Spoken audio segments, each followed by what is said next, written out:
Considere a função f de x igual a logaritmo de x ao quadrado na base 1319.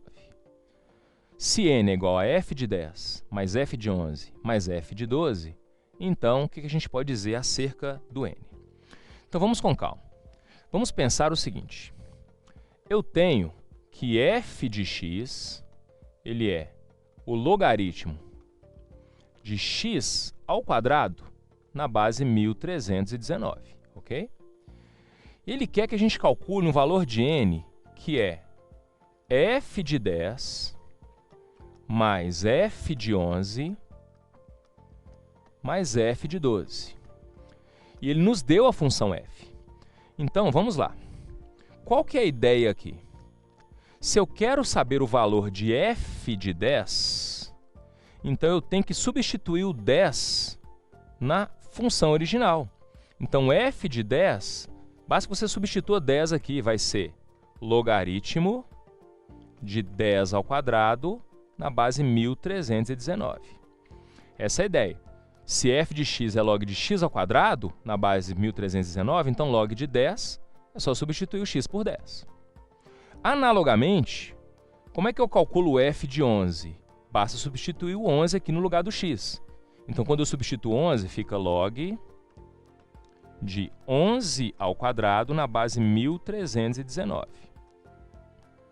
E, finalmente, f de 12, basta substituirmos o 12 ali no lugar do x, então vai ficar logaritmo de 12 ao quadrado na base 1319, ok? Por enquanto, nós não vamos fazer esses cálculos, senão as contas ficam muito grandes. Nós estamos olhando aqui uma soma de logaritmos. Quando eu enxergo uma soma de logaritmos com a mesma base, eu posso transformá-los num único logaritmo de um produto. Então, vai ser log de 10 ao quadrado vezes 11 ao quadrado vezes 12 ao quadrado na base 1319. Então, esse ponto talvez seja o ponto mais importante, você perceber que você pode juntar esses logaritmos num único log de um produto. Aí agora, o que nós vamos fazer? Nós vamos vir aqui, vou separar aqui um espaço para que a gente possa fazer de maneira organizada isso aqui, que é assim. Quando eu tenho um produto de potências, eu posso escrever isso assim. Eu posso falar que n é igual ao log de 10 vezes 11 vezes 12 ao quadrado na base 1319. Ao invés de eu calcular, eu posso colocar o quadrado do lado de fora. Agora sim você tem que fazer essa conta. 10 vezes 11 vezes 12.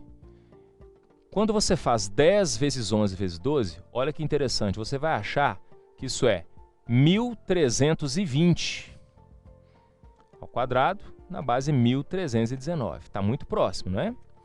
Mas olha só que interessante. Nós podemos passar esse 2 para frente e nós vamos dizer que o n ele é 2 vezes o logaritmo de 1320 na base 1319.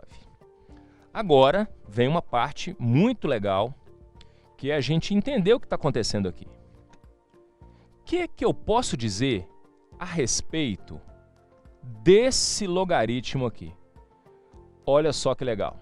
Nós podemos com certeza garantir que esse logaritmo ele é maior do que 1. É um pouco maior do que 1. Você me pergunta, por quê, professor? Deixa eu te explicar. Porque aqui não é 1320? Se no lugar do 1320 nós tivéssemos 1319, você teria o logaritmo de 1319 na base 1319. Isso não é exatamente igual a 1? Então, se eu tenho alguém um pouco maior do que 1319, então eu vou ter alguém um pouco maior do que 1. Então, se eu percebo que esse log ele tem que ser um pouco maior do que 1, então, certamente, quando eu pego 2 e multiplico por alguém maior do que 1, certamente o n vai ser alguém maior do que 2. Repetindo, se eu pego 2 e multiplico por alguém que é maior do que 1, certamente eu obtenho alguém maior do que 2. Então, eu posso garantir que n é maior do que 2, o que corresponde à alternativa E.